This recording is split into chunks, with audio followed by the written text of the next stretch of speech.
Hello students, we are going to continue exercise 14.3. Question number 8, read the statement. A random survey of the number of children of various age groups playing in a park was found as follows. Age in years and number of children. दो column है हमारे पास. इस question में खास बात क्या है कि क्लास इंटरवल देखिए ध्यान से, यहाँ पर क्लास साइज सेम नहीं है, विड्थ सेम नहीं है. 1 से 2, 2 से 3 तो चलो 1 का गैप है, लेकिन इसके बाद 3 से 5, 5 से 7 2 का गैप आ रहा है. 7 to 10 में 3 का गैप है, 10 to 15 में 5 का गैप है, फिर से 2 का गैप है 15 से 17 में. तो जब इस तरह के गैप डिफरेंट हो तब हिस्टोग्राम कैसे बनाते हैं आज सीखेंगे.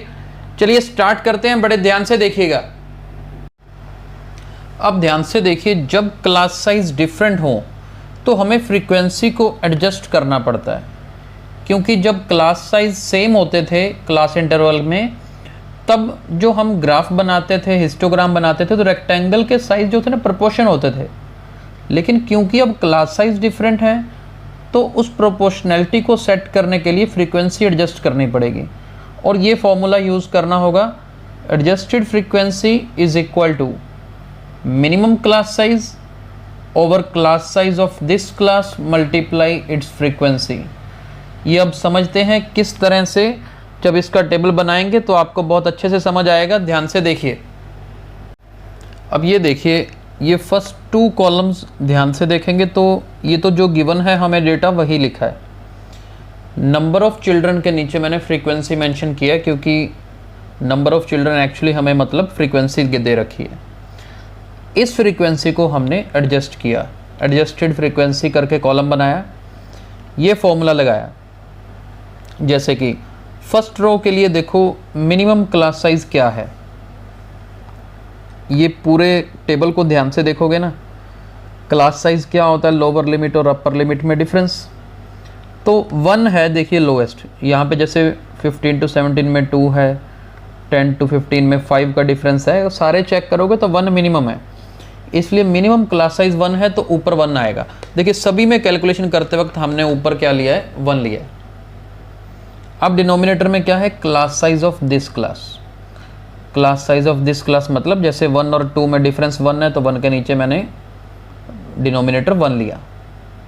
मल्टीप्लाई इट्स फ्रीक्वेंसी मतलब ये वाला 5, आंसर 5 आया.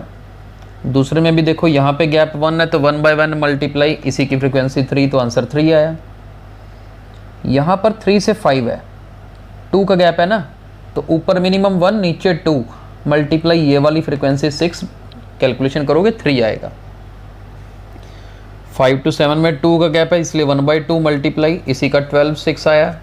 7 to 10 के लिए 3 आया, 10 to 15 के लिए 2 और 15 to 17 के लिए 2. ये हमारी एडजस्टेड फ्रीक्वेंसी हो गई. अब जो हिस्टोग्राम बनाएंगे वो इस फ्रीक्वेंसी के साथ नहीं बनाना, एडजस्टेड फ्रीक्वेंसी के साथ हिस्टोग्राम बनाना है, वही हमारा फाइनल हिस्टोग्राम होगा. चलिए ध्यान से देखिए. अब ध्यान से देखिए, हिस्टोग्राम तो वैसे ही बनाना है जो हमने डिसाइड किया है, बस फ्रीक्वेंसी का ही डिफरेंस आया.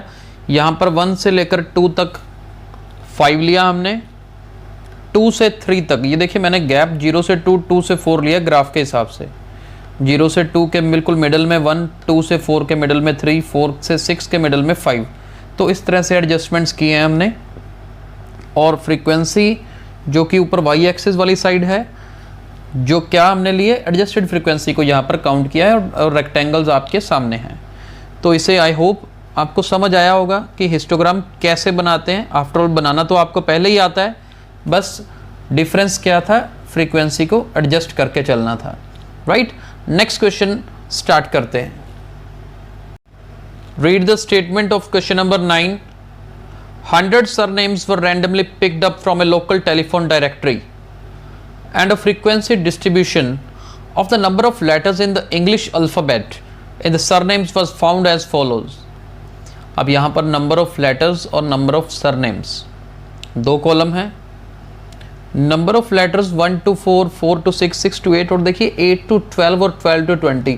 क्लास साइज सेम नहीं है, बनाना हिस्टोग्राम है तो मेथड वही लगाएंगे जो अभी हमने पढ़ा था.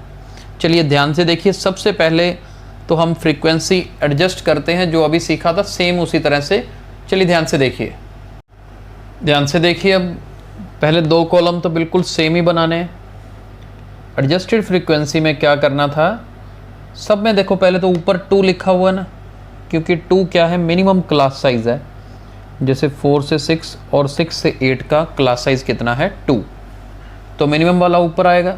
नीचे होता है क्लास साइज़ जो इसी क्लास इंटरवल में है, जैसे 1 to 4 का 3 है तो नीचे 3, 4 to 6 में 2 है तो नीचे 2, 6 to 8 में नीचे 2, 8 to 12 में नीचे 4, 12 to 20 में नीचे 8, और साथ में 6, 30, 44, 16, 4 देखो ये वाली फ्रीक्वेंसी लिखी सबकी।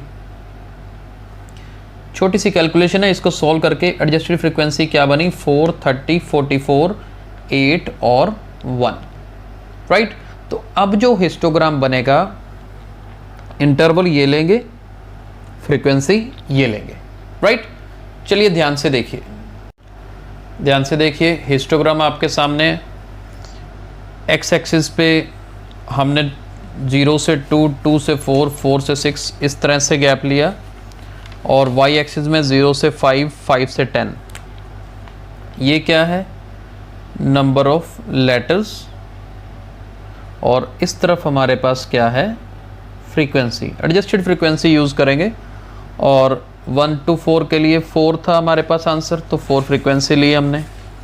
इसी तरह से आगे 4 से 6 के लिए 30, 6 to 8 के लिए 44, 8 to 12 के लिए 8, और 12 to 20 के लिए 1। तो बहुत आसान है हिस्टोग्राम बनाना इसमें। और सेकंड पार्ट में ये पूछा गया है हमारे पास यहाँ पर कि right the class interval in which maximum number of surname lies. तो मैक्सिमम नंबर ऑफ सरनेम किस में आते हैं जी, 6 to 8 में। क्यों 6 to 8 में, क्योंकि 44 हमारे टेबल में गिवन है, राइट। तो मुश्किल नहीं है, बिल्कुल आसान है। आज हमने दोनों क्वेश्चन कंप्लीट कर लिए हैं हिस्टोग्राम के, और ये एक्सरसाइज कंप्लीट हो गई है। अब हम आगे नेक्स्ट एक्सरसाइज अपने नेक्स्ट लेक्चर में स्टार्ट करेंगे। Thank you.